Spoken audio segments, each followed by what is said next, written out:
my experience. We'll talk today about the global fascial approach. We have actually some objectives to achieve, so the presentation is kind of condensed a little bit, so if you don't mind, we'll keep questions to the end of the presentation.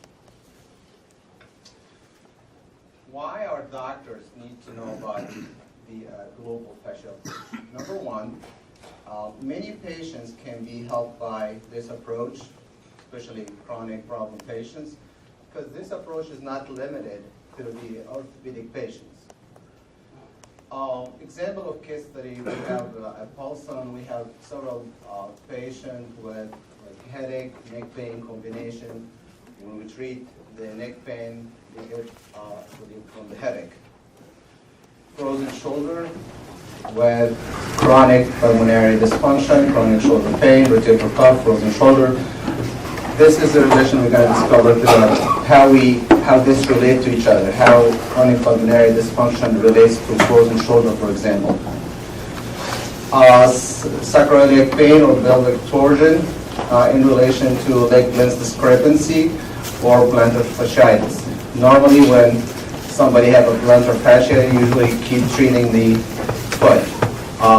With the global manual approach or global fascia approach, we have more understanding that the plantar fasciitis could be as a result of something else and the pelvis maybe. Many post-total knee, total hip patient with poor rehabilitation outcome. So if your patient is not progressing well with traditional therapy, so that's the patient we are interested in. Chronic low back pain patients related or neck pain with negative radiological findings. So many of our patients normally go through several investigative radiology or MRIs or anything, but actually there is no solid significance in the MRI where the doctor say, okay, this patient needs surgery, or this is clear disc prolapse or disc lesion. Chronic edema not related to common pathology like cardiac or renal edema. The actual goal of the presentation to explore fascial relationship and its effects influence on the human physiology. It sounds crazy linking the fascia to the human physiology. It's like sound a little bit big, but actually we'll figure out this in a moment. Fascial relationship to the central nervous system, peripheral nervous system, cranial nerves, and other structure. There's a huge relationship between fascia and posture. Beyond it, actually, that's like another story. But there is a proven research stating that there is a relationship between musculoskeletal disorder and visceral problem. That's through the fascial system too. Fascial relationship to the lymphatic system is very close. Global approach and philosophy. The philosophy of the global approach to treat the patient as a whole, in totality, not the symptom. Many symptoms is just as like a result of something else. So the pain usually is the final expression of the problem. In order to understand the concept, we have to go back to some principle, how we see patient, how we think when we see patient. The first basic concept, structural function relationship or interdependence. For example, if somebody has a muscle spasm, that will affect the venous return, will affect the lymphatic system, which may affect the functionality of the muscle. Second concept, rule of artery is absolute. It doesn't mean here artery means the arterial blood, any fluid system. So the tissue with that balanced fluid system is not going to work well. For example, if somebody have a compression or restriction of vessels, will result in stasis and thus and eventually lead to tissue damage. Or, in other words, it may maintain what we call the disease state. Same thing like if somebody have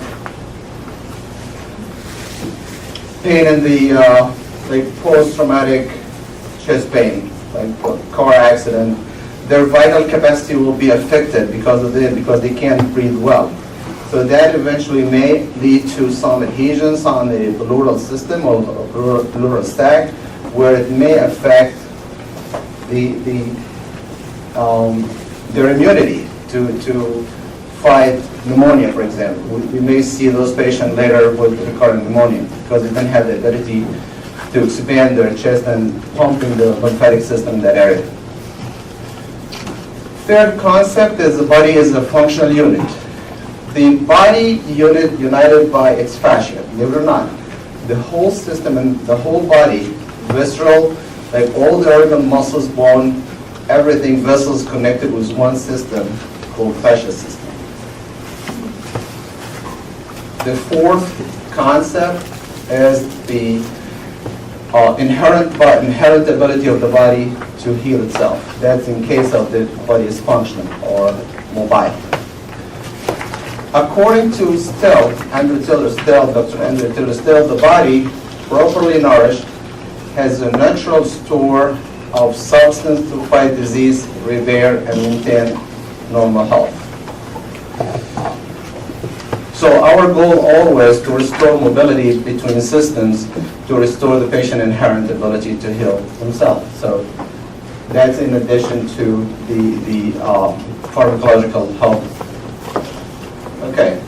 In order to understand the fascial concept or the global concept, we need to define some word like somatic. What does mean as somatic dysfunction?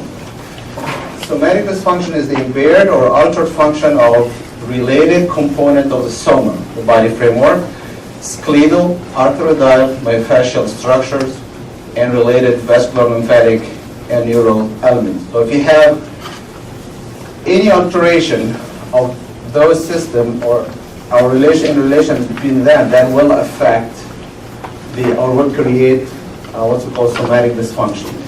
And TART, this is diagnostic criteria most of the physicians use for what's called somatic dysfunction. Would the patient have a tenderness, asymmetry, resistance or restriction, and texture changes on that around system or surrounding area. There is many ways of therapy can help, but it's more like, you see some of that is like myofascial release, more like local. The difference between the traditional therapy and the global manual approach is we look at the patient as a whole and relationship. To explain the fascial connectivity or continuity in the body, we have to give a good example. Most of us treat spine. Easy to treat spine with that body or spinal, like just a spine. But it's quite hard to treat a spine with a lot of attachment, like muscular attachment, fascia attachment. We have several models of fascia like this one and this one. So the fascia have many functions. Part of that function is to compartmentalize the muscles and organs. There's another model of fascia. It gives you an example. If you pull from here, it may affect somewhere else. There is a common example. For example, the old style appendectomy normally develops some kind of fascial pull in the left shoulder after some years. That's because of the pull may result from the adhesion happen from the scar. How we can treat the spine with a lot of relationships in front and behind the spine and around the spine. Some of those relationships are vascular and very important. We have a lot of relationship to the neural system, a lot of components, a lot of layers. This is a simple example of what happened if this is an inferior view of the diaphragm and the opening. Can you imagine if by the way, the diaphragm considered part of the fascial system in the body. Imagine if the diaphragm becomes tight. it will affect definitely the aorta, the esophagus, the vena cava. It can affect everything. How we can treat the spine without considering the diaphragmatic attachment to the spine itself, because it's not equal. How we can treat the spine with a lot of structures, organs in front and around, like the pericardium. So we have to look at the patient as a whole and with strong relationship between the fascial system and other organs. The autonomic nervous system is a very important part of treating patients globally. So, one body, one unit, connected by fascia. So, the fascial system, how does the fascia work in our body? It's exactly like the suspension bridges. What is the difference between the suspension bridge and the regular bridge, or standard one? The suspension bridges enforces what's called the integrity model, where the more you put load, the more that load becomes distributed, and you may convert that energy to something else. So if you put any load here, or any of this point here or here, it distributes the weight, and that increases the durability of the structure. Same thing the fascia. This is, in order to understand fascia, you need to have the skills to discover or palpate fascia. This is the gentleman called Dr. Braille, the one who invented the method of the cards, like reading method for blind people. All of you can see very well, but if I handed you that cards, probably you cannot read it because you're not trained to do it. So very important thing, fascial system is one piece and need somebody's skill to discover it or diagnose it. There is common diagnostic criteria for fascial disorder. That's including the trigger point, tender points. It usually responds to stress. Mostly it's undefined pain, goes everywhere in the body. It moves all the time, does not respond to non-steroidals. Total view, you have to see the patient as a one piece. So the fascia is a sheet or band of fibrous tissue, connective tissue, which perform a number of functions, including enveloping, separating, binding together muscles, organs, and other soft structure of the body, providing structure, support, and protection. That's the definition of fascia. Many people work on fascia a long time. Like the history of fascia is really like far.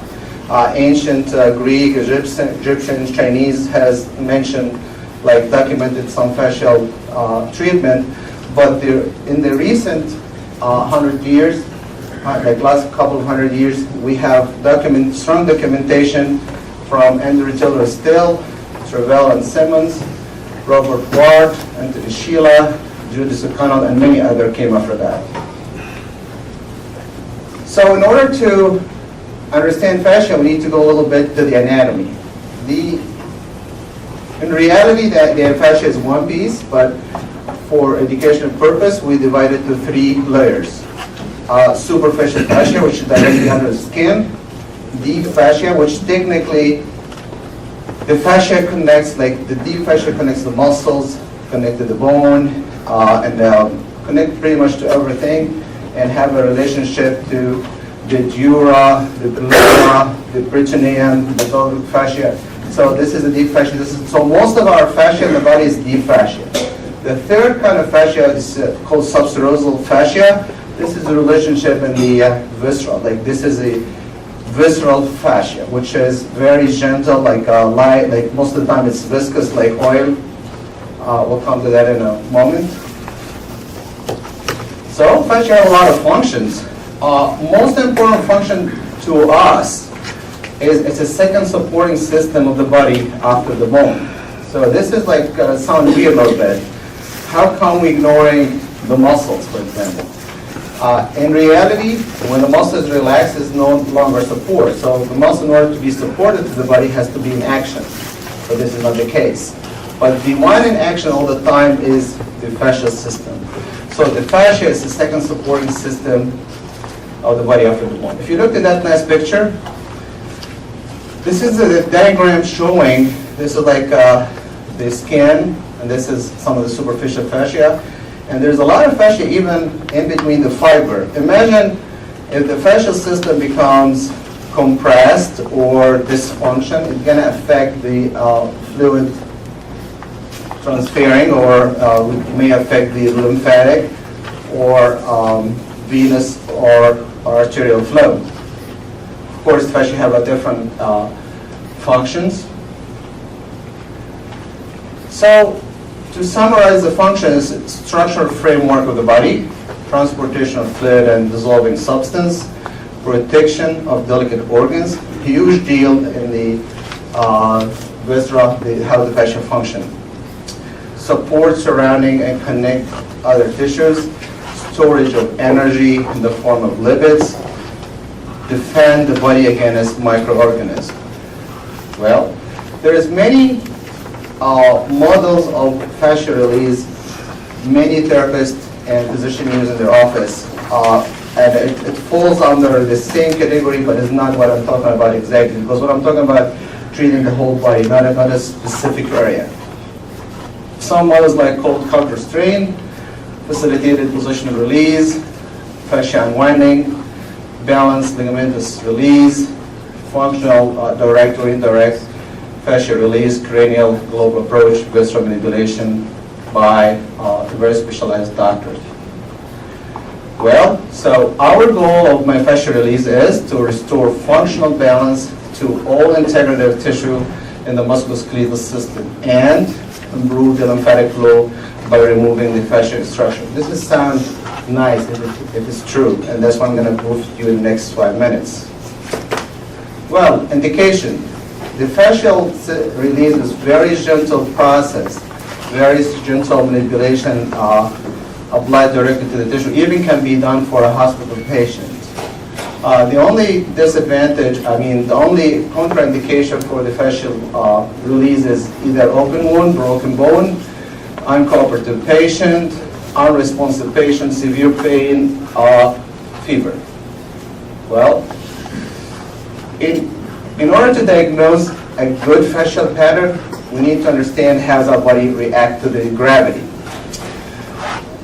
The musculoskeletal system is in most individuals is asymmetric, and it has a tendency to rotate in a certain direction. A physician called Gordon Zink in the, I think, 1940s, did a nice research. I think he employed about 2,000 people, individuals, where he started evaluating their what's called fascial pattern. He found that there is rotations happen at certain junction. Those junctions are the occipital-atlantic joint, the junction, cervico-thoracic junction, thoracolumbar junction, lumbosacral junction. So this is the area we can say most accidents happen at the intersection. This is the intersection usually where the body rotates around. He found like 80% of the population of the healthy people have what's called left, right. So on the OA, rotated to the left, cervicothoracic rotated to the right, thoracolumbar left, lumbosacral right. And 20% of the population, healthy population, is actually going the opposite way, going right, left, right, left. And that's how it looks. So if you get, in this case, both models like 80% or 20%, we consider it, so we call them compensated patterns. So their body is able to balance in gravity and compensate well, so that's why they are balanced. So he found on the side of the research that there is what's called uncompensated pattern people, like some patient or some individuals, I should say, they are not related to the common compensatory pattern. This is like left, left, left, left, or right, left, left, right. In this case, we call them uncompensated. And he found those people, or those individuals, they are not healthy. So he linked that the healthy, in order to, the body has to, like, should be healthy, they should have some kind of compensatory pattern, either this way or that way. 80% or 20% of the population. If the patient becomes like having that kind of pattern, they are not compensated. So that's the junction, 80%, 20%. Well, as any patient, like any patient, we have to go through the evaluation process. We see take the history of the patient, especially surgeries, falls, any best history of fall, like especially falls on the stairs, pregnancy, all that kind of stuff, how many pregnancies they have and so forth. An inspection observation, and this is the good important part where we start to realize the mechanical, biomechanical alignment of the body. Then we start palpating the patient, then we do the traditional, the rest of the evaluation process. This is some picture of the fascia. This is a superficial fascia, we just remove the skin. Same thing here. You see that looks like very similar suspension system. This is a fascia and a muscle like they stretch from each other, so that's fascia in between. This is the greater momentum. This is the stomach, and that's part of the liver, and this is the greater momentum. And if that momentum considered also fascia, it becomes like have adhesions or dysfunction, it create also problems. Surgeons do know that a lot, like better than anybody. Here is the very important picture, whereas this is like, this is the pelvic fascia and the abdominal fascia here. This is a superior view of the pelvis. This is the pelvic ring, sacrum here. This is all the white stuff here is fascia. In reality, we have names for the fascia. It depends on the location. We have fascia lata, pelvic fascia, endothoracic fascia, cervical fascia. We have 3 layers of the cervical fascia. But in reality, it's all one piece, connected to each other. But we call it different names based on the location. Another view for the diaphragm inferior view. Here is a very important one. This is a diagram showing the large intestine attachment to the anterior abdominal wall. The only part is loose in the transverse colon. The rest of the ascending colon and descending colon, and actually they have kinks here where it attach to the splenic flexure and hepatic flexure here. All these parts attach to the anterior abdominal wall through the Toll's fascia. So this is another fascia. If it's in trouble, it creates a problem. Or vice versa, if the person have severe constipation, they're going to create a lot of load in the fascia, where at the end of the day, loads on the spine. That when we see sometimes patient with chronic back pain and related to constipation or post-hysterectomy, because what happened, everything